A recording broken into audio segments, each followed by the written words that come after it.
आपका अपना channel teaching career centre में।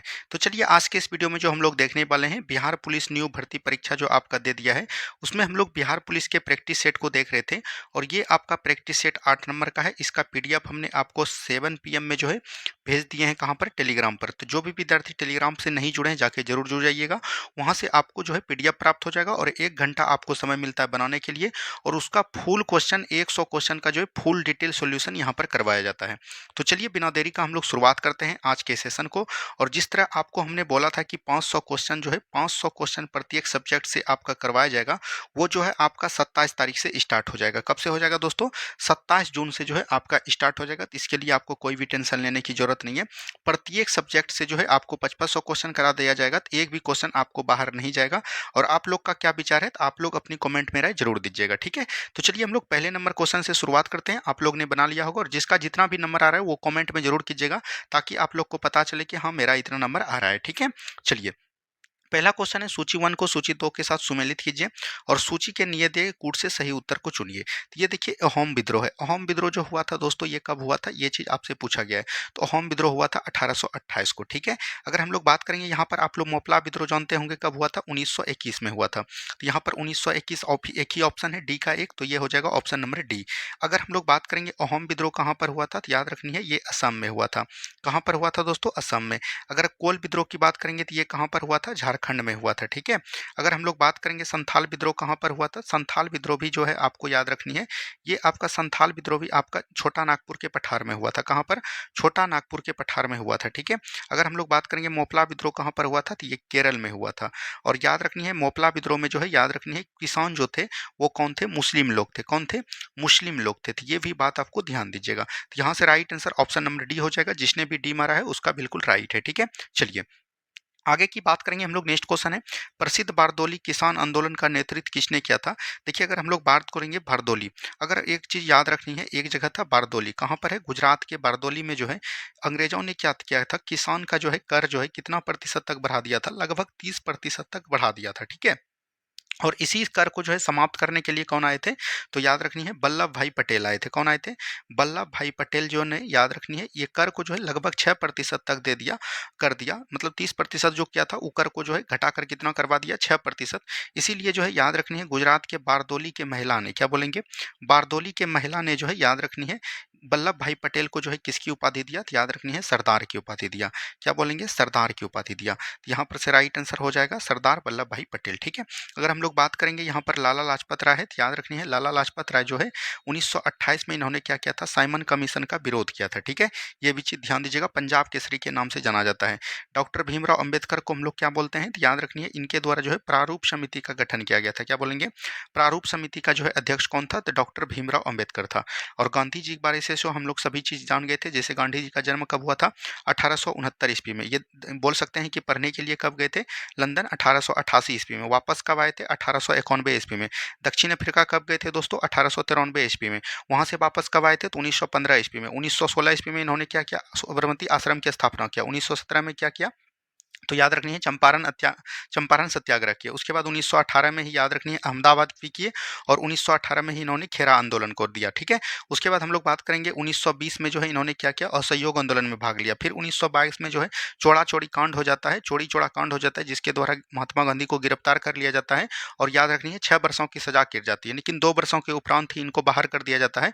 फिर जब 1924 में बाहर आते हैं सबसे पहले कर्नाटक में जो है बेलगांव अधिवेशन की अध्यक्षता करते हैं कांग्रेस का, ठीक है।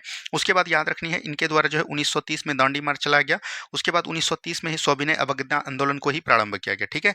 उसके बाद 1931 में गांधी इरविन समझौता होता है। 1932 में पूना पैक्ट होता है। उसके बाद गांधी जी 1942 में क्या करते हैं? तो याद रखनी है भारत छोड़ो आंदोलन में भाग लेते हैं। और उसके बाद जो है 1948 में क्या होता है? तो गांधी जी की मृत्यु हो जाती है। तो यहाँ पर तक आपको किसी को कोई प्रॉब्लम नहीं हुआ होगा, ठीक है। चलिए नेक्स्ट क्वेश्चन देखेंगे। सूची 1 को सूची 2 के साथ मिलाइएगा। देखिए प्रथम कर्नाटक युद्ध की बात करेंगे तो एक्सला सापल की संधि के तहत समाप्त हुआ है, तो 1 का हो जाएगा 4, ठीक है। द्वितीय कर्नाटक युद्ध की बात करिएगा तो ये और मतलब कि अनिर्णायक रहा है, तो ऑप्शन नंबर हो जाएंगे 2। तृतीय कर्नाटक युद्ध जो है कब हुआ था? पेरिस की संधि के तहत समाप्त हुआ है, तो ये हो जाएगा आपका 1, ठीक है। और प्रथम मैसूर युद्ध की बात करेंगे तो इसमें जो है ब्रिटिश की हार हुआ और किसके द्वारा हराया था, याद रखनी है, हैदर अली ने जो है सबसे पहले जो है ब्रिटिश को हराया था। तो ये हो जाएगा आपका 3। तो 4, 2, 1, 3 देख लीजिए कहाँ पर है, ऑप्शन नंबर सी बिल्कुल राइट आंसर आपका हो जाएगा। ठीक है, तो ये चीज़ में किसी को कोई प्रॉब्लम नहीं हुआ होगा।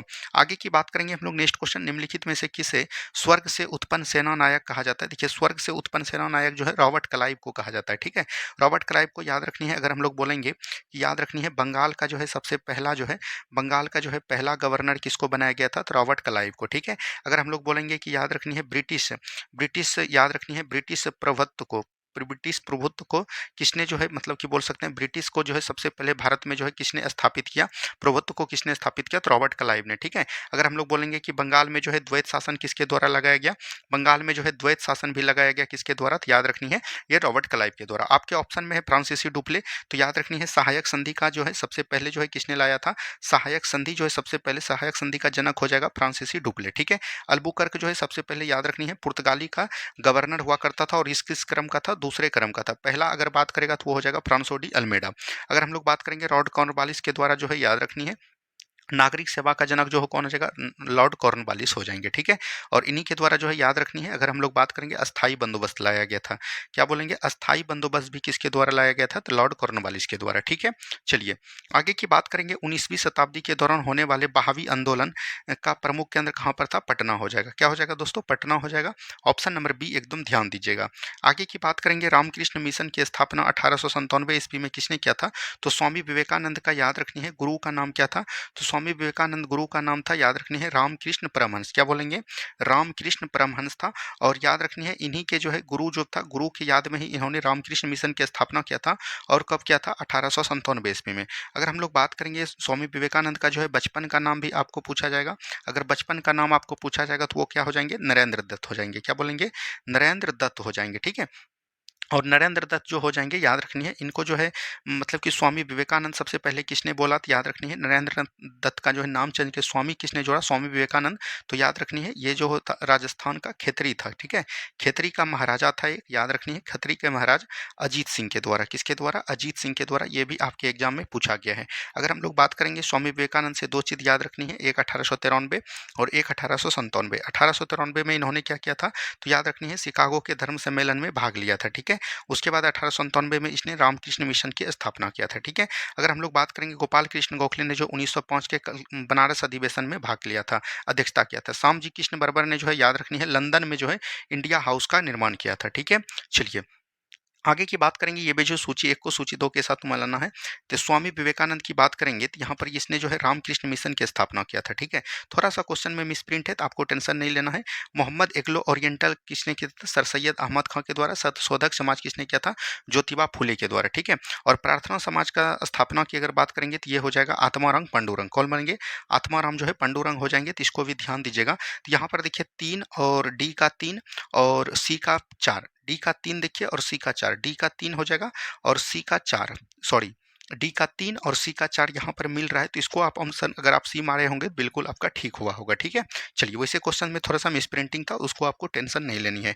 1857 के संग्राम को प्रथम स्वतंत्रता संग्राम का नाम किसने दिया था, ये बी डी सावरकर के द्वारा दिया गया था। ठीक है, अगर हम लोग बात करेंगे 1857 की स्टार्ट जो है कहाँ से हुआ था, मेरठ से हुआ था। कब हुआ था दोस्तों, 10 मई से स्टार्ट हुआ था मेरठ से। और मेरठ से किसने भाग लिया था, कदम सिंह के द्वारा भाग लिया था।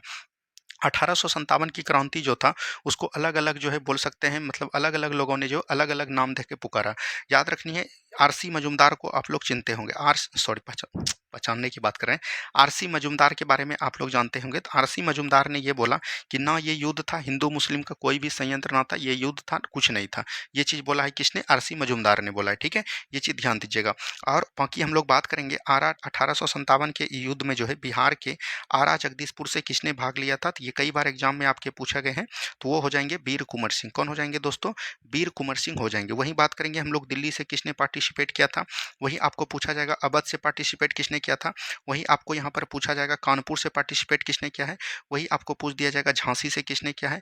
वहीं आपको पूछ देगा इलाहाबाद से किसने किया है। ये सब क्वेश्चन एकदम कई बार एग्जाम में आपके पूछे जाते हैं और इसी तरह के क्वेश्चन पूछे जाते हैं। तो दिल्ली से हो जाएगा आपका बख्त खान ने नेतृत्व किया था। ठीक है, अवध से आपका हो जाएगा बेगम हजरत महल। कौन हो जाएंगे, बेगम हजरत महल। कानपुर से हो जाएंगे नाना साहब। कौन हो जाएंगे दोस्तों, नाना साहब हो जाएंगे। झांसी से हो जाएगा रानी लक्ष्मीबाई, ठीक है, और इलाहाबाद से आपका हो जाएगा लियाकत अली खां। कौन बोलेंगे? लियाकत अली खां हो जाएंगे, ठीक है। चलिए आगे की बात करेगा। नेक्स्ट क्वेश्चन है, नेक्स्ट क्वेश्चन यहाँ पर है, भारतीय राष्ट्रीय कांग्रेस के सूरत अधिवेशन 1907 का अध्यक्ष कौन था? तो 1907 में जैसे ही सूरत अधिवेशन हुआ तो इसमें जो अलग हो गया तो आरसी बोस हो जाएंगे, यानी कि रास बिहारी बोस। क्या बोलेंगे? रास बिहारी घोष। बोस आपको ध्यान नहीं देना है, घोष देना है। अगर हम लोग बात करेंगे कांग्रेस, कांग्रेस का जो है गठन कब होता है दोस्तों? तो 28 दिसंबर 1885 को जो है इनका गठन किया जाता है। और इसका पहला अधिवेशन कहाँ पर होता है? पहला अधिवेशन 1885 में कहाँ पर होता है? मुंबई में। इस अधिवेशन की अध्यक्षता किसके द्वारा किया जाता है? बोमेश चंद्र बनर्जी। उसके बाद 1886 का अधिवेशन होता है कलकत्ता में। इस अधिवेशन की अध्यक्षता करते हैं दादा भाई नौरोजी। उसके बाद 1887 में अधिवेशन होता है मद्रास में, और इस अधिवेशन की अध्यक्षता जो करते हैं बदरुद्दीन तैयब जी करते हैं, ठीक है। उसके बाद 1888 का अधिवेशन होता है आपका कहाँ पर? याद रखनी है, इलाहाबाद में। और इलाहाबाद में जो आपका अधिवेशन होता है इसमें कौन भाग लेते हैं? तो जॉर्ज यूल इसकी अध्यक्षता करते हैं। उसके बाद 1896 में कलकत्ता में अधिवेशन होता है। इस अधिवेशन की अध्यक्षता करते हैं रहमतुल्लाह सयानी। उसके बाद 1905 में जो है याद रखनी है बनारस में अधिवेशन होता है। इस अधिवेशन की अध्यक्षता करते हैं आपके गोपाल कृष्ण गोखले। उसके बाद हम लोग बात करेंगे 1907 का सूरत अधिवेशन। इस अधिवेशन की अध्यक्षता करता है आपका कौन? जो आपका प्रश्न दिया गया है, मतलब कि बोल सकते हैं रास बिहारी घोष। उसके बाद हम लोग बात करेंगे 1916 का जो है अधिवेशन होता है। 1916 का अधिवेशन कहाँ पर होता है? लखनऊ में, और इस अधिवेशन की अध्यक्षता करता है अंबिकाचरण मजमूदार। उसके बाद हम लोग बात करेंगे 1919 का अधिवेशन, सॉरी 1929 का अधिवेशन। 1929 का अधिवेशन जो होता है ये कहाँ पर? लाहौर पर, और इस अधिवेशन की अध्यक्षता कौन करते हैं? तो जवाहरलाल नेहरू। उसके बाद 1917 का यहाँ पर छूट गया, 1917 का अधिवेशन जो है कलकत्ता में होता है, और इस अधिवेशन की अध्यक्षता करते हैं एनी बेसेंट, ठीक है। आपको पूछा जाएगा कि भारतीय राष्ट्रीय कांग्रेस का जो है प्रथम महिला अध्यक्ष कौन था? एनी बेसेंट, और उसकी अध्यक्षता कौन हुई थी? 1917। एक और आपको याद रखनी है 1925 का कानपुर अधिवेशन हुआ था, और इस अधिवेशन की अध्यक्षता किया था सरोजनी नायडू, ठीक है। अब हम लोग बात करेंगे फिर 1931 का अधिवेशन कराची पे होता है, और कराची अधिवेशन कौन करते हैं? सरदार वल्लभ भाई पटेल करते हैं, ठीक है।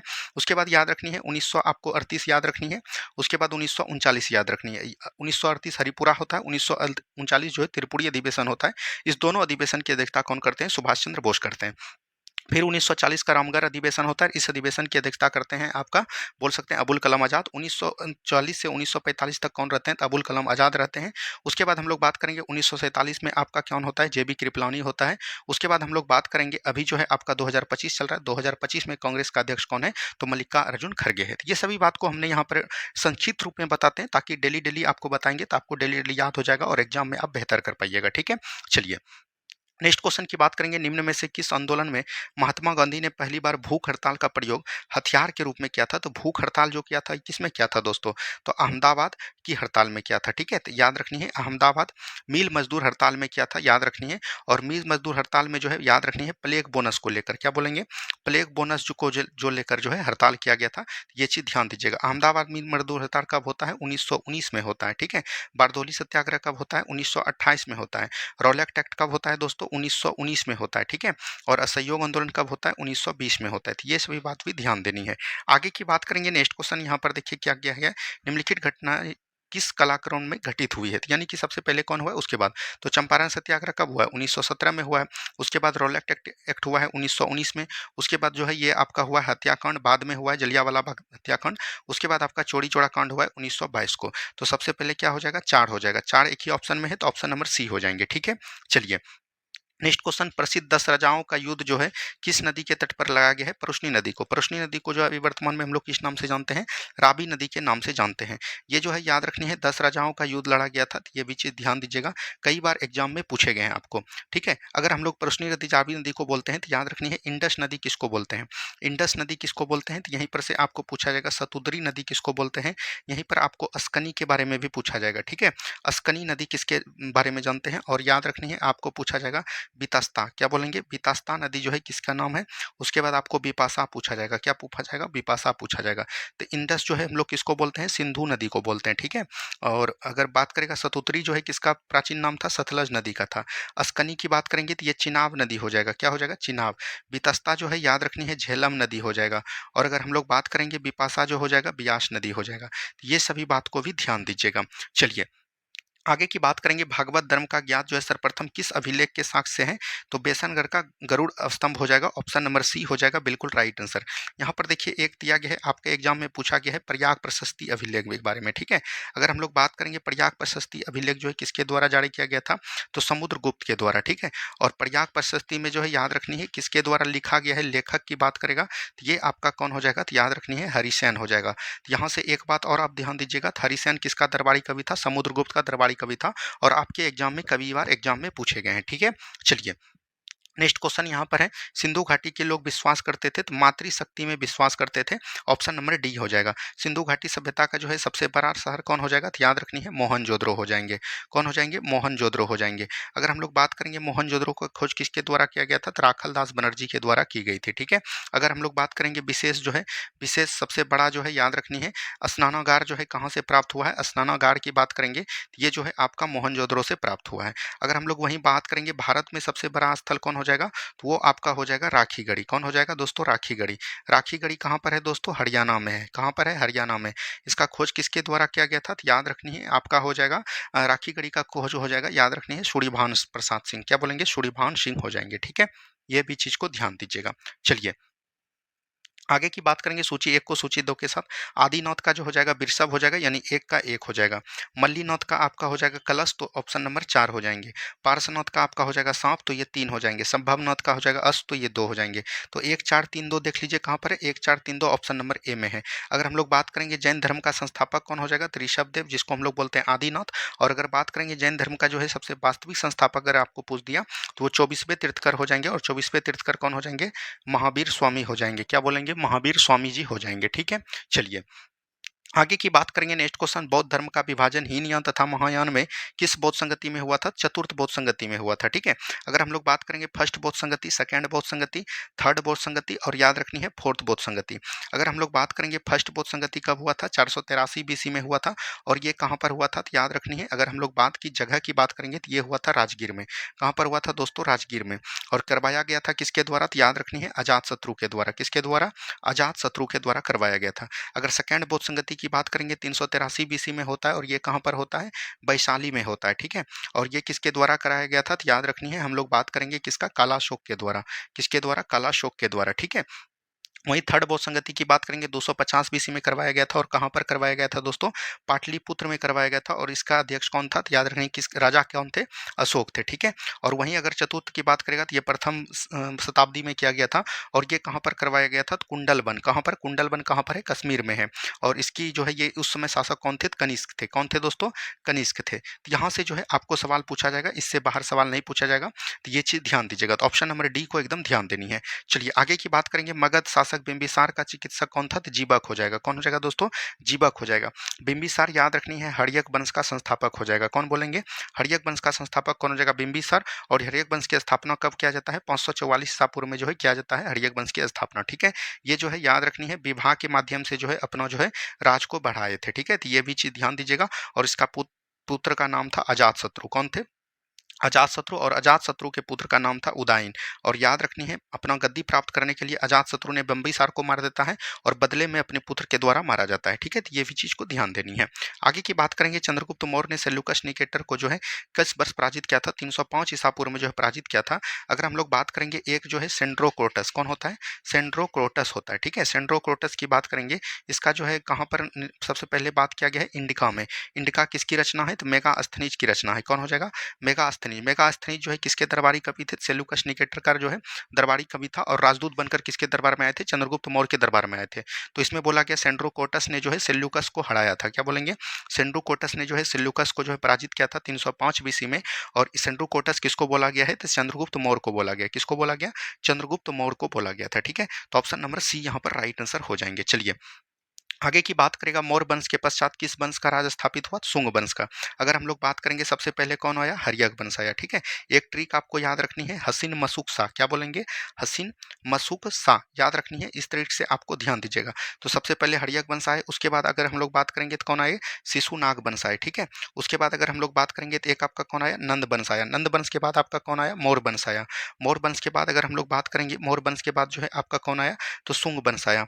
और शुंग वंश के बाद अगर हम लोग बात बात करेंगे शुंग वंश के बाद आपका कौन आया, कर्ण वंश आया, और कर्ण वंश के बाद आपका आया सातवाहन वंश। क्या बोलेंगे, सातवाहन वंश आएंगे। ठीक है, अगर हम लोग यहाँ पर इसका जो है संस्थापक की बात करेंगे, हर्यक वंश का संस्थापक कौन हो जाएगा, बिंबिसार हो जाएंगे। ठीक है, शिशुनाग का कौन हो जाएगा, पुष्यमित्र शिशुनागी हो जाएंगे। कौन हो जाएंगे, शिशुनागी हो जाएंगे। ठीक है, अगर नंद वंश का बात करेंगे तो ये हो जाएंगे महापदम नंद। कौन बोलेंगे, महापदम नंद हो जाएंगे।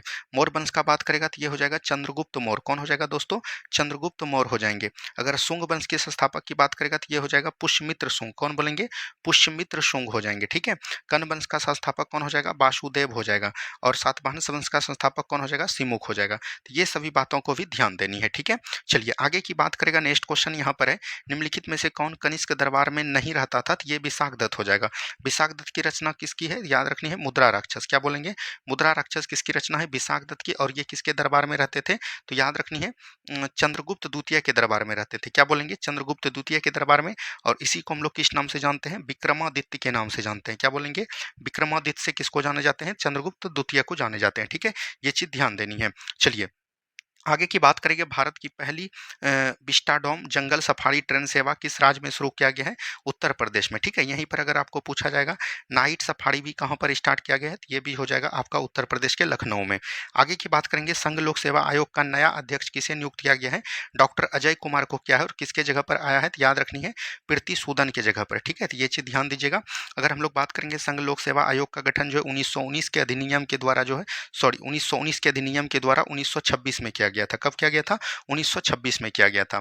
आगे की बात करेगा, नेक्स्ट क्वेश्चन, किस भारतीय खिलाड़ी ने एशियाई कुश्ती चैंपियनशिप में स्वर्ण पदक जीता। तो ये क्वेश्चन में जो है आपका गलत ऑप्शन दे दिया गया है। अगर हम लोग अभी 2025 की बात करेंगे तो 2025 का जो है अभी हो जाएगा, याद रखनी है उसका नाम क्या हो जाएंगे, तो याद रखनी है मनीष, उनका क्या नाम था, मनीष भानवाला नाम था। ठीक है, तो ये चीज ध्यान दीजिएगा, आप इसको सही कर लीजिएगा। चलिए आगे की बात करेंगे हम लोग, next question, human development index यानी कि एचडीआई, अगर हम लोग उसको क्या बोलते हैं, मानव विकास सूचकांक में जो है भारत का रैंक कितना है दोस्तों, 130 है। कितना है दोस्तों, 130 है। तो यहाँ पर से राइट आंसर हो जाएगा ऑप्शन नंबर ए हो जाएगा। अगर हम लोग यहीं पर बात करेंगे भूखमरी सूचकांक में जो है भारत का रैंक कितना है, यहीं अगर हम लोग बात करेंगे पर्यावरण में जो है भारत का रैंक कितना है, अगर यहीं पर हम लोग बात करेंगे जेंडर इंडेक्स में कितना है, ठीक है, जेंडर इंडेक्स में अगर हम लोग बात करेंगे, यहीं पर अगर हम लोग बात करेंगे जलवायु सूचकांक में जो है भारत का रैंक कितना है, और आपको क्या पूछा जाता है, याद रखनी है भूखमरी हो गया, पर्यावरण हो गया, जेंडर इंडेक्स हो गया, जलवायु हो गया, यहीं पर आपको जो याद रखनी है खुशहाली सूचकांक में पूछ सकता है, यहीं पर आपको याद रखनी है शांति सूचकांक में पूछ सकता है,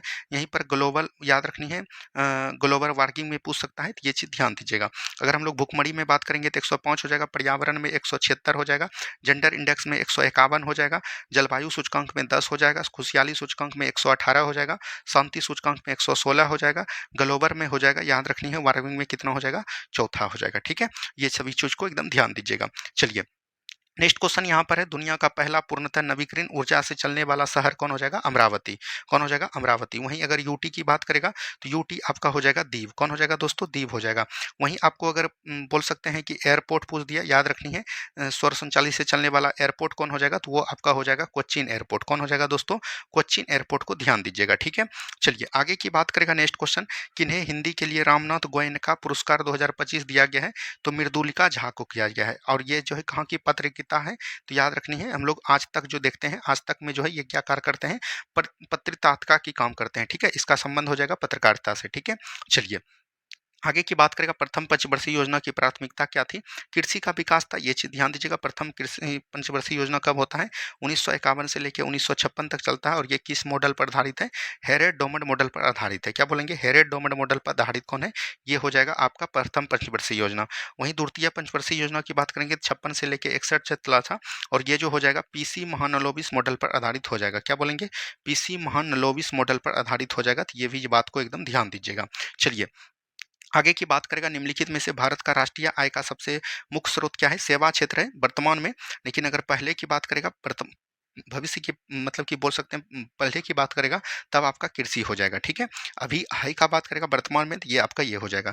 किस वर्ष नाबार्ड कृषि एवं ग्रामीण विकास हेतु राष्ट्रीय बैंक, अगर हम लोग बात करेंगे नाबार्ड का, किसकी बात करेंगे, नाबार्ड का बात करेंगे। ठीक है, नाबार्ड का होता है national bank and agriculture and rural development. क्या होता है इसका फुल फॉर्म, याद रखनी है।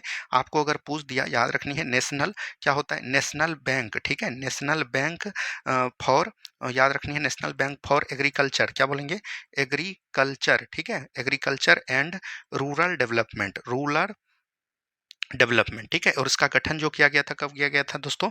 तो याद रखनी है 12 जुलाई 1982 को जो है इसका गठन किया गया था। और किस समिति के सिफारिश पर किया गया था? तो याद रखनी है शिवरमन समिति के सिफारिश पर किया गया था। तो ये हो जाएगा, याद रखनी है 1982, ऑप्शन नंबर बी हो जाएंगे, ठीक है। चलिए नेक्स्ट क्वेश्चन है, भारतीय जीवन बीमा निगम की स्थापना कब की गई थी? तो 1956 में किया गया था, ऑप्शन नंबर ए हो जाएंगे। आगे की बात करेगा, फ्राटर्निटी का अर्थ होता है भाईचारा, भाईचारा या बंधुत्व जो भी बोल सकते हैं, ऑप्शन नंबर ए हो जाएगा। आगे की बात करेगा, नेक्स्ट क्वेश्चन है, सांझ और रात के बीच के समय को क्या कहते हैं? तो गोधली कहते हैं। क्या कहते हैं? गोधली कहते हैं। तो ये चीज ध्यान दीजिएगा, ये उषा काल होगा। उषा काल जो बोलते हैं, याद रखनी है, सुबह वाला को समय को क्या बोलते हैं? उषा काल बोलते हैं, ठीक है। चलिए नेक्स्ट क्वेश्चन की बात करेगा, निम्न वाक्यों में से शुद्ध वाक्य देखिए, वह सायंकाल के समय, जब शाम दे दिया, शाम दे दिया, शाम दे दिया, तो यहाँ पर समय देना का कोई उचित नहीं है। तो यहाँ पर से राइट आंसर, वह शाम काल समय घूमने जाता है। जब हमने बता दिया, याद रखनी है कि वह सुबह, सुबह जब बता दिया तो हमने सुबह का समय बता दिया, तो उसमें समय जोड़ना कोई भी जरूरी नहीं है, ठीक है। चलिए नेक्स्ट क्वेश्चन है, निम्नलिखित में से भद्र शब्द का तद्भव रूप क्या होता है? तो भला होता है, ऑप्शन नंबर ए हो जाएंगे। आगे की बात करेंगे, भारत डब्ल्यूएचओ का सदस्य कब बना? 12 जनवरी 1948 को बना, ऑप्शन नंबर एक हो जाएंगे। अगर हम लोग बात करेंगे डब्ल्यूएचओ, वर्ल्ड हेल्थ ऑर्गेनाइजेशन, इसका जो है गठन जनेवा में इसका मुख्यालय है। इसका गठन कब किया गया था? तो याद रखनी है 7 अप्रैल 1948 को। कब किया गया था? 7 अप्रैल 1948 को जो किया गया था, ठीक है। तो ये भी चीज ध्यान दीजिएगा। अभी अगर इसका वर्तमान में जो हेड पूछेगा तो वो कौन हो जाएगा? तो याद रखनी है, अगर वर्तमान में पूछेगा तो ये आपका है टेंड्रोस अधोनाम, ठीक है। तो ये भी चीज को ध्यान दीजिएगा। चलिए आगे की बात करेगा, रॉकेट का कार्य प्रणाली का सिद्धांत आधारित है संवेग संरक्षण के सिद्धांत पर हो जाएगा, तो ऑप्शन नंबर ए हो जाएंगे। आगे की बात करेगा, नेक्स्ट क्वेश्चन है, निम्नलिखित में से कौन अनुवंशिकी के जनक के रूप में जाने जाते हैं?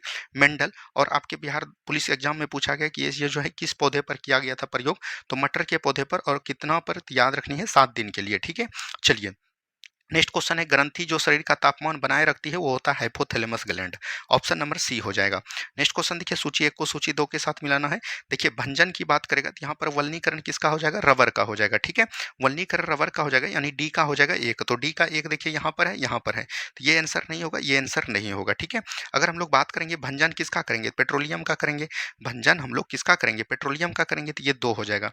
तो एक का दो देख लीजिए कहाँ पर है, एक में दो हो जाएगा, तो ऑप्शन नंबर बी हो जाएंगे। क्या हो जाएंगे दोस्तों? ऑप्शन नंबर बी हो जाएंगे, ठीक है। चलिए next question, plaster of Paris का सूत्र क्या होता है? देखिए एक फार्मूला होता है CaSO4 इंटू जो है 2H2O होता है, लेकिन जब इसको गर्म किया जाता है तो याद रखनी है, तो ये आपका बन जाता है CaSO4 इंटू जो है 1.5 अणु इसका जल का खत्म हो जाता है और बनता है हाफ H2O। और ये जो होता है यहाँ पर दोनों फार्मूला को एकदम ध्यान दीजिएगा, इसको हम लोग बोलते हैं जिप्सम। क्या बोलेंगे? जिप्सम। और जिप्सम को जब गर्म किया जाता है तो इसका 1.5 अणु बाहर हो जाता है, तब जो ये निर्माण होता है किसका? प्लास्टर ऑफ पेरिस का निर्माण करता है। तो ऑप्शन नंबर बी बिल्कुल राइट आंसर हो जाएंगे, ठीक है। चलिए नेक्स्ट क्वेश्चन है, ठोस कपूर को ठोस वाष्प बनाने की प्रक्रिया ऊर्ध्वपातन करेंगे, ठीक है। ऑप्शन नंबर डी, अगर कोई भी वस्तु ठोस है उसको जो है आप द्रव में ले जाना चाहेंगे तो आपको क्या करेगा? गलनांक विधि द्वारा। तो याद रखनी है गलनांक विधि द्वारा। लेकिन याद रखनी है कोई भी द्रव है और द्रव को जो है आपको क्या करना है? गैस में जाना है। तो द्रव को जो है गैस में जाना है तो उसके लिए क्या करना पड़ेगा? क्वथनांक बिंदु द्वारा, ठीक है। तो ये भी चीज ध्यान दीजिएगा। अगर हम लोग वहीं पर बात करेंगे, कोई ठोस है, ठोस को डायरेक्ट गैस में लेके जाना होगा, तब आपको क्या करना पड़ेगा? ऊर्ध्वपातन विधि द्वारा। क्या बोलेंगे? ऊर्ध्वपातन विधि द्वारा इसको किया जाएगा, ठीक है। ये चीज ध्यान दीजिएगा। यहीं पर आपको अगर द्रव को जो है ठोस में बदलना होगा, तब आपको क्या करना पड़ेगा? तो याद रखनी है, अगर हम लोग द्रव को जो है ठोस में करेंगे तो इसके लिए आपको क्या करना पड़ेगा? कोई भी वस्तु है, द्रव है, उसको हम लोग जमाना करेंगे, यानी कि जमना पड़ेगा उसको, ठीक है। ये सभी बात को एकदम ध्यान दीजिएगा। चलिए यहाँ पर मिलान करना है, CNG यहाँ पर है। उसके बाद दोस्तों देखिए वाटर गैस, वाटर गैस में हम लोग क्या करते हैं? तो कार्बन मोनोऑक्साइड में जब हाइड्रोजन मिलाते हैं, कल हमने आपको फिजिक्स में पढ़ाया था, तो ये आपका वाटर गैस हो जाएगा। क्या हो जाएगा? डी का हो जाएगा एक, डी का एक देख लीजिए यहाँ पर है, यहाँ पर है, ठीक है। अगर हम लोग बात करेंगे, यहाँ पर दिया गया LPG, LPG में क्या होता है? ब्यूटेन और प्रोपेन होता है। क्या होता है दोस्तों? ब्यूटेन और प्रोपेन। तो यहाँ बी का डू है, तो यही ऑप्शन नंबर सी हो जाएंगे। CNG में जो हम लोग भरते हैं, मिथेन और इथेन भरते हैं, ठीक है। और कोल गैस तो हो जाएगा आपका हाइड्रोजन, मिथेन, कार्बन मोनोऑक्साइड, ठीक है। तो ये सभी बात को एकदम ध्यान दीजिएगा। चलिए नेक्स्ट क्वेश्चन है, ब्लीचिंग पाउडर में कौन सा रासायनिक कैल्शियम क्लोराइड का प्रयोग करते हैं? तो यहाँ पर कैल्शियम ऑक्सीक्लोराइड है, तो ऑप्शन नंबर बी हो जाएगा, ठीक है। चलिए आगे की बात करेंगे, ये जो है देखिए यहाँ पक्षी का है, पक्षी का अध्ययन क्या कहलाता है? ऑर्निथोलॉजी। ये तीन हो जाएंगे। वनस्पति को क्या बोलते हैं? जेनेटिक्स बोलते हैं। पर्यावरण को क्या बोलते हैं? इकोलॉजी बोलते हैं। जीवाश्म के अध्ययन को क्या बोलते हैं? पोलियोबोलॉजी बोलते हैं। तो ये एक हो जाएगा। 3 4 2 1 देख लीजिए कहाँ पर है? ऑप्शन नंबर बी में है, ठीक है। चलिए बढ़ेंगे हम लोग आगे प्रश्न की तरफ। नेक्स्ट क्वेश्चन है, निम्नलिखित में से कौन मछली नहीं है? तो एक प्रकार का स्टार फिश जो है मछली मछली नहीं है। Pie fish, guitar fish, saw fish, और यहीं पर हम लोग बात करेंगे डॉग फिश, ठीक है, डॉग फिश हो जाएगा। ये सभी जो है आपका क्या हो जाएगा, वास्तविक मछली है, जो कि स्टार फिश एक प्रकार का मछली नहीं है, ये जो है एक प्रकार का कीट है, ठीक है। चलिए नेक्स्ट क्वेश्चन, टमाटर में लाल रंग का कारण है लाइकोपिन, और टमाटर में कौन सा अम्ल पाया जाता है दोस्तों, तो टमाटर में जो अम्ल पाया जाता है उसको हम लोग बोलते हैं ऑक्जेलिक अम्ल। क्या बोलेंगे, ऑक्जेलिक अम्ल बोलते हैं, ठीक है। तो ये भी लगे हाथ ध्यान दीजिएगा। चलिए आगे की बात करेंगे हम लोग। नेक्स्ट क्वेश्चन यहाँ पर है, मानव शरीर में सर्वाधिक प्रचुरता में पाए जाने वाला तत्व कौन हो जाएगा, ऑक्सीजन। क्या हो जाएगा, ऑक्सीजन हो जाएगा, ठीक है। चलिए नेक्स्ट क्वेश्चन की बात करेगा, रक्त का थक्का बनने में फाइब्रिनोजिन का फाइब्रिन में परिवर्तन में भाग लेने वाला एंजाइम कौन है, थ्रोम्बिन हो जाएगा। कौन हो जाएगा दोस्तों, थ्रोम्बिन हो जाएगा। नेक्स्ट क्वेश्चन की बात करेगा, ब्रिक के प्रति मिनट औसत रक्त प्रवाह कितना होता है, 1200 सीसी होता है। आज बहुत ही इजी सवाल है, ये सब आप एकदम बना लिए होंगे, कई बार हमने ये सब क्वेश्चन करवा दिया। प्रकाश संश्लेषण में कौन सा प्रकाश का सबसे अधिक प्रभावशाली होता है, कल हमने आपको पूरा फिजिक्स पढ़ाया तो वहां पर हमने ये बताया था, लाल में सबसे अधिक होता है, ऑप्शन नंबर ए हो जाएगा। नेक्स्ट क्वेश्चन देखिए, विटामिन सी का रासायनिक नाम क्या है, सॉरी, विटामिन सी की कमी से कौन सा रोग होता है, स्कर्वी होता है। फॉलिक अम्ल होता है, उसके बाद विटामिन ए की कमी से कौन सा होता है, रतौंधी होता है, तो ये एक हो जाएगा। यानी कि ए का 4 देख लीजिए, ऑप्शन नंबर ए में है, तो ये ऑप्शन नंबर ए ही बिल्कुल राइट आंसर हो जाएगा, ठीक है। चलिए, थायराइड ग्रंथि की खराबी से किसका, गलकंड या घेंगा रोग आयोडीन की कमी से होता है, ऑप्शन नंबर सी हो जाएंगे। नेक्स्ट क्वेश्चन देखिए, अल्जाइमर रोग जो है मानव शरीर में कौन सा भाग प्रभावित करता है, तो मस्तिष्क को प्रभावित करता है, ऑप्शन नंबर बी हो जाएंगे। नेक्स्ट क्वेश्चन है, वॉशिंग मशीन का कार्य जो है सिद्धांत है अपकेंद्रक पे, कल हमने बताया है और आपको एग्जाम्पल भी हमने दिया था। वहां पर जो फिजिक्स में आपका प्रश्न था, फिजिक्स में आपका ये प्रश्न था कि दूध से जो मक्खन निकालते हैं, दूध से जो मक्खन निकालते हैं वो किसके द्वारा, तो वो भी जो है याद रखनी है, वो भी आपका निकाला जाता है अपकेंद्र बल के द्वारा, ठीक है। चलिए नेक्स्ट क्वेश्चन, लोही की सुई पानी की सतह पर किस कारण से तैरती है, तो पृष्ठ तनाव के कारण, ऑप्शन नंबर बी हो जाएंगे। आगे की बात करेगा, सही कथन चुनिए। लाल रंग का तरंगदैर्घ्य बैंगनी प्रकाश से कम है, क्योंकि लाल, याद रखिएगा, लाल रंग का जो है तरंगदैर्घ्य जो होता है, लाल रंग का तरंगदैर्घ्य सबसे अधिक होता है, तो लाल रंग का तरंगदैर्घ्य जो है बैंगनी प्रकाश से ज्यादा होता है, तो ऑप्शन नंबर बी ही यहाँ पर बिल्कुल राइट आंसर हो जाएंगे, ठीक है। नेक्स्ट क्वेश्चन है, मरीजों के पेट के अंदर का परीक्षण करने हेतु डॉक्टर द्वारा इंडोस्कोप में प्रकाश का सकल आंतरिक परावर्तन किया जाता है, ऑप्शन नंबर यहाँ पर से डी बिल्कुल राइट आंसर हो जाएंगे। नेक्स्ट क्वेश्चन है, जब बर्फ पिघलती है तो द्रव क्या होता है, तो याद रखनी है आयतन घटता है, और जब जब बर्फ जम जाएगा तो उसका आयतन क्या हो जाएगा, बढ़ जाएगा। और कोई पाइप में अगर मान के चलिए पानी है, और पानी जो है क्या हो जाएगा, बर्फ बन जाएगा, और बर्फ बनने के कारण क्या होता है, उसका जो है आयतन बढ़ जाता है। आयतन जब बढ़ेगा दोस्तों तो उसका पाइप क्या हो जाएगा, फट जाएगा। ये पहले सेट में हमने आपको करवाया था। चलिए नेक्स्ट क्वेश्चन है, पराश्रम में ध्वनियाँ, ये भी हमने आपको कल फिजिक्स में कराया, 20,000 हर्ट्ज से अधिक होता है। अगर हम लोग बात करेंगे श्रव्य ध्वनि जो होता है 20,000 हर्ट्ज से लेके 20,000 हर्ट्ज के बीच होता है, ठीक है। इसको हम लोग बोलते हैं ऑडिबल ध्वनि या श्रव्य ध्वनि के नाम से जानते हैं।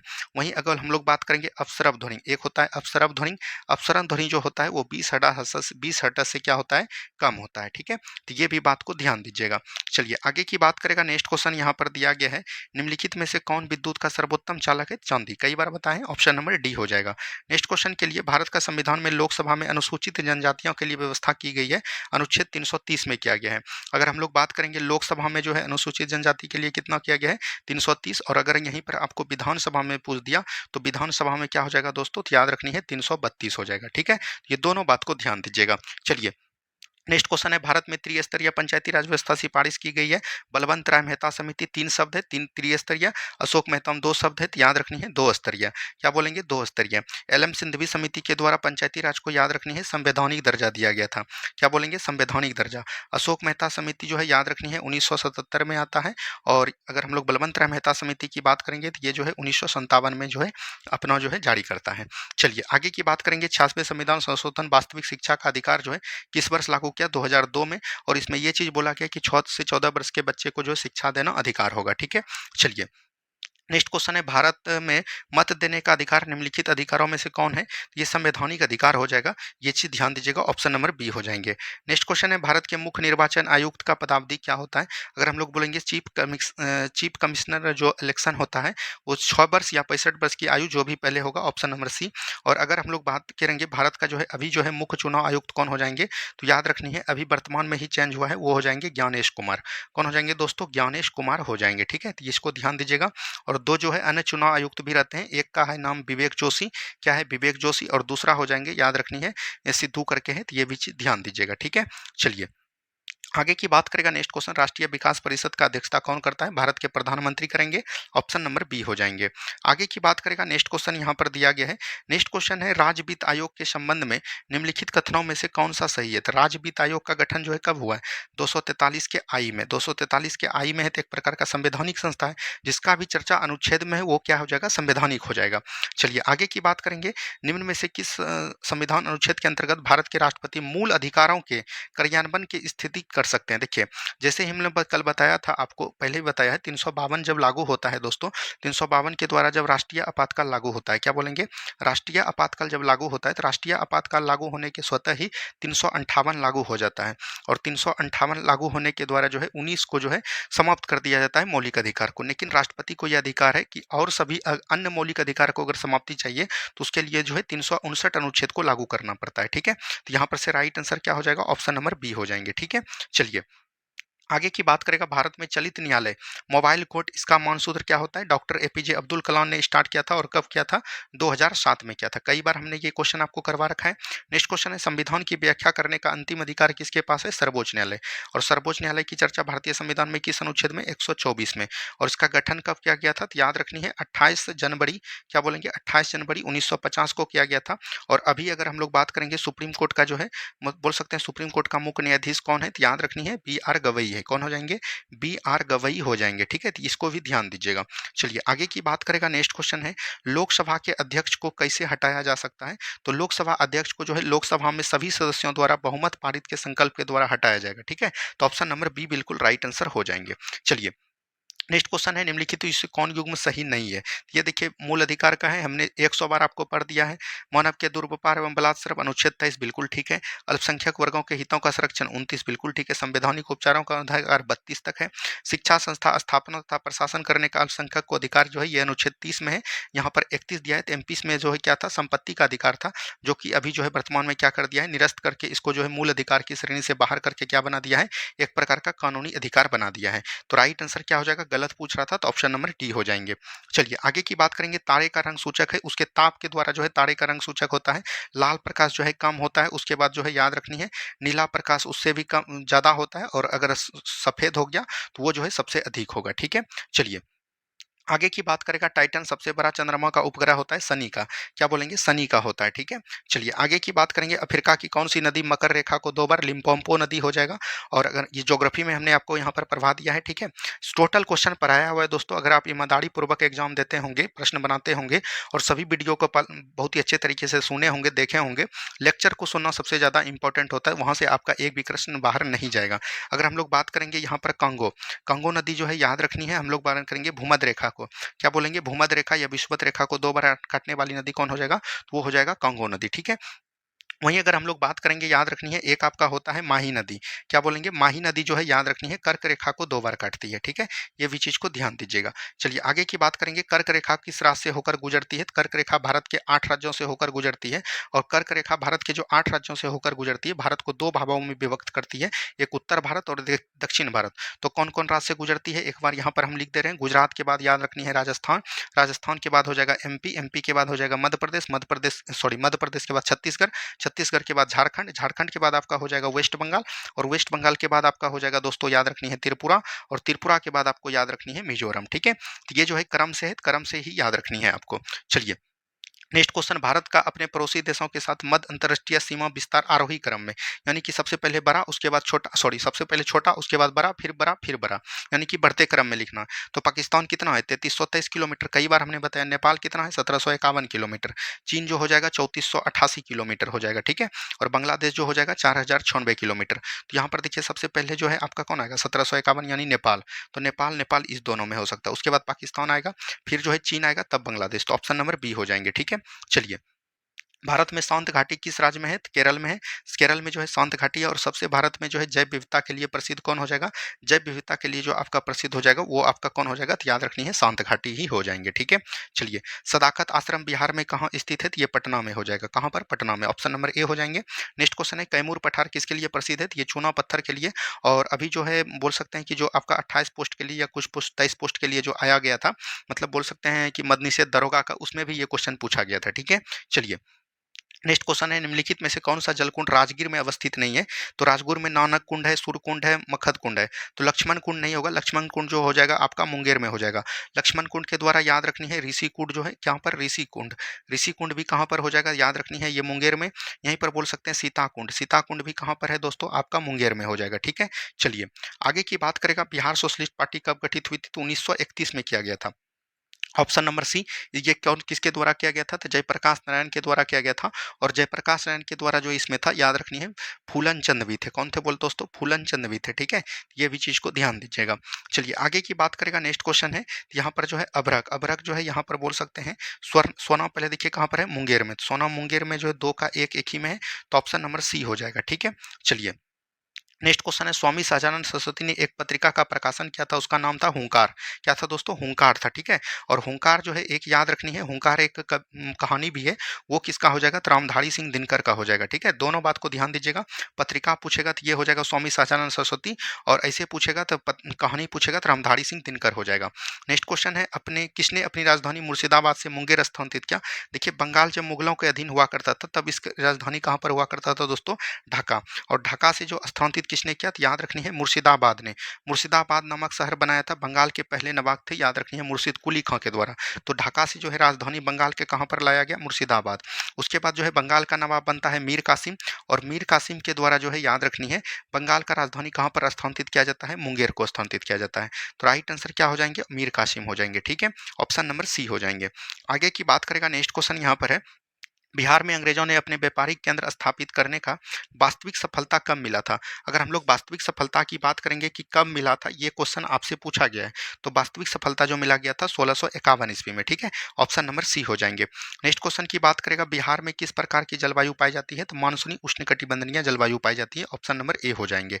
आगे की बात करेगा सार्क, सार्क का मुख्यालय कहाँ पर स्थित है? सार्क का गठन जो किया गया था दोस्तों, अगर हम लोग बात करेंगे तो 28 दिसंबर शायद 1985 में किया गया था। ठीक है, और ये कहाँ पर किया गया था? तो ढाका में, बांग्लादेश के ढाका में। और इसका हेडक्वार्टर कहाँ पर बनाया गया? हेडक्वार्टर जो बनाया गया नेपाल के काठमांडू को बनाया गया। किसको बनाया गया? नेपाल के काठमांडू में। इसमें टोटल 8 सदस्य है, तो ये चीज ध्यान दीजिएगा, ऑप्शन नंबर ए हो जाएंगे। चलिए चिनाब ब्रिज की ऊंचाई कितनी है? 359 मीटर है, ऑप्शन नंबर ए हो जाएंगे।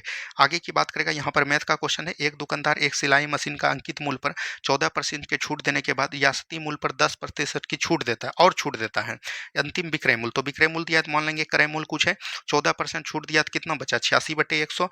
फिर जो है और 10% दे दिया तो ये कितना बचा? 90/100। और टोटल राशि कितना है दोस्तों? 3483 है। तो यहाँ से एक जीरो कट जाएगा दोस्तों, इसको आप कटाइए। देखिए 43 से 2 बार में कटेगा, 50 से 2 बार में कटेगा। ठीक है, अब हम लोग अगर बात करेंगे 50 से 2 बार में कट गया, 43 से 2 बार में। और जो है यहाँ पर देखिए अगर ये 9 से कट जाए तो और बढ़िया होगा। 43 से सॉरी 9 से इसको कटाइए दोस्तों, 9 से हो जाएगा 9 चौक 36 हो जाएगा। ठीक है, तो 9 तिया 27 हो जाएगा, और 27 और 3 4 7 बचा यहाँ पर, 9 8 72 हो जाएगा, और 9 7 63 हो जाएगा। ठीक है, उसके बाद ये 43 से तो कटता ही होगा, तो यहाँ पर से 43 से ये 9 बार में कट जाएगा। ठीक है, तो यहाँ पर से देखिए कितना आ जाएगा, सॉरी 90 बार में कटेगा। ठीक है, हाँ 9 बार में ही कटेगा, 9 बार में। तो यहाँ पर 500 है, 500 गुना 9, 500 गुना 9 जो हो जाएगा ये कितना हो जाएगा? 4500 हो जाएगा। 4500 आपका right answer, option number D हो जाएंगे। चलिए आगे की बात करेगा, 2 बिलियन एबी को अम्ल और जल के अनुपात में 4:3, तो ए है और बी है। ठीक है, तो यहाँ पर है एक है 4:3 में है, और दूसरा की बात करेंगे तो ये है 9:5 में। तो इसका जो है सबसे पहले रेशियो को बराबर करना है, तो यहाँ पर 4 3 7 हो गया, 9 5 आपका कितना हो गया? 14। तो बराबर नहीं है तो 2 से गुना होगा, और बोल रहा है कि ए बिलियन में 4 लीटर और बी बिलियन में 5 लीटर। तो इसमें 4 से गुना कर देंगे, इसमें 5 से गुना कर देंगे। तो इसको जो है कैलकुलेट करके जब आप कीजिएगा तो आपका जो राइट आंसर आ जाएगा उसको आप लोग देख लीजिएगा। अगर 77 कटा था, और मतलब कि बोल सकते हैं अगर 77 ये हो जाएगा, ऑप्शन नंबर सी हो जाएंगे। ठीक है, चलिए यहाँ पर देखिए साइन थीटा का अगर 0 मान रख देंगे, थीटा बराबर कितना रखेंगे? 0 डिग्री मान रखेंगे। तो 0 डिग्री मान रखेंगे तो ये कितना हो जाएगा दोस्तों? 1 हो जाएगा, 1 हो जाएगा। सेक 0 डिग्री का मान कितना होता है? 1, 1 पर पावर कुछ भी रहेगा तो 1 हो जाएगा। उसके बाद हम लोग बात करेंगे तो इसका भी मान कितना हो जाएगा दोस्तों? तो ये tan 0 डिग्री का मान होता है 1। ठीक है, सॉरी tan 0 डिग्री का मान होता है 0। ठीक है, तो 0 गुना 0 ये सभी तो 0 हो जाएगा, और यहाँ पर हो जाएगा +1। तो यहाँ ऊपर हो गया कितना? 2 हो गया। ठीक है, उसके बाद cos 0 का मान कितना होता है दोस्तों? 1 होता है, तो 1 हो गया। उसके बाद साइन 0 का मान 0 हो जाएगा, साइन 0 का मान 0। तो यहाँ पर हो गया 1 बच गया नीचे और यहाँ पर 1 हो गया और इसका मान 2 है। तो 1 + 2 कितना हो जाएगा 3, तो 2/3 हो जाएगा। बिल्कुल राइट आंसर। से सिर्फ थीटा का मान 0 रखना है। आगे की बात करेगा, एक परीक्षा में उत्तीर्ण प्रतिशत 35% है। यदि 200 अंक प्राप्त करने वाले 210 अंक प्राप्त करने वाले छात्र 14 अंकों से अनुत्तीर्ण यानी फेल हो जाता है तो परीक्षा की अधिकतम। देखिए 210 अंक प्राप्त किया फिर भी 14 अंक से फेल हो गया, तो हम लोग बोल सकते हैं 210 में अगर 14 दे देंगे तो 224 अंक जो पास हो जाएगा। और ये किसका प्रतिशत है, 35%। पास होने के लिए 35%, तो हम लोग यहाँ 100% निकाल लेंगे तो यही हो जाएगा। तो 224 बटे हो जाएगा 35 और गुना आपका दोस्तों हो जाएगा क्या 100। ठीक है, तो यहाँ पर देखिए ये 5 से कट जाएगा 7 बार में और 5 से कट जाएगा 20 बार में। 7 से इसको काटिए, 7 या 21, 7 दूना 34, तो 32 दूना कितना हो जाएगा 64, 640 ऑप्शन नंबर डी हो जाएंगे। ठीक है, चलिए आगे की बात करेगा। नेक्स्ट क्वेश्चन है, दो संख्याओं का लघुत्तम समावर्तक और महत्तम समावर्तक 60 और 5 है।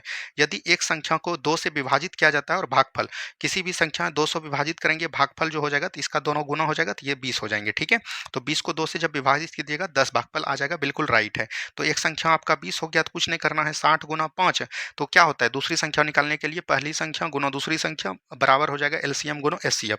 तो एलसीएम गुना एचसीएफ कर दिए और बराबर हो जाएगा पहली संख्या और हमको दूसरी संख्या निकालना है, तो कुछ नहीं करना है, 0 से 0, 2 से 3 बार में 3 × 5 = 15 आ जाएगा। 15 आपका right answer option number B हो जाएंगे। ठीक है, चलिए नेक्स्ट क्वेश्चन है, ए और बी वर्तमान आयु का अनुपात 15:8 है। तो ए और बी है वर्तमान आयु कितना है 15:8 है। दूसरा हो जाएगा 8 वर्ष बाद उनकी आयु 17:10 है। तो 8 वर्ष बाद जो है 17:10 हो जाएगा, ये है 8 वर्ष बाद। ठीक है, तो +8 लिखेंगे, ये वर्तमान का है तो 0 लिखेंगे।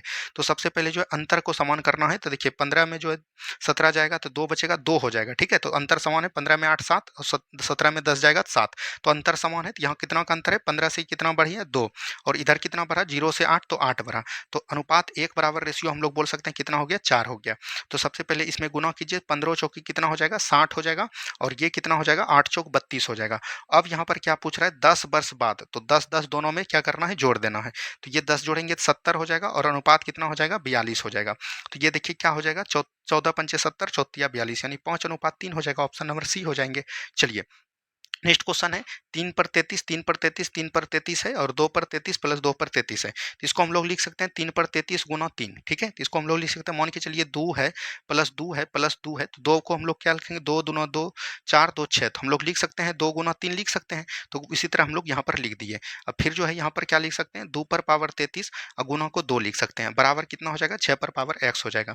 तो हम लोग यहाँ पर लिख सकते हैं 3 पर पावर 34 और गुना लिख सकते हैं यहाँ पर 2 पर पावर 34 बराबर हो जाएगा 6x। तो यहाँ पर लिख सकते हैं 6 पर पावर 34 बराबर 6 पर पावर x, तो x बराबर क्या हो जाएगा 34 हो जाएगा। ऑप्शन नंबर ए हो जाएंगे। ठीक है, किसी को कोई प्रॉब्लम नहीं हुआ होगा।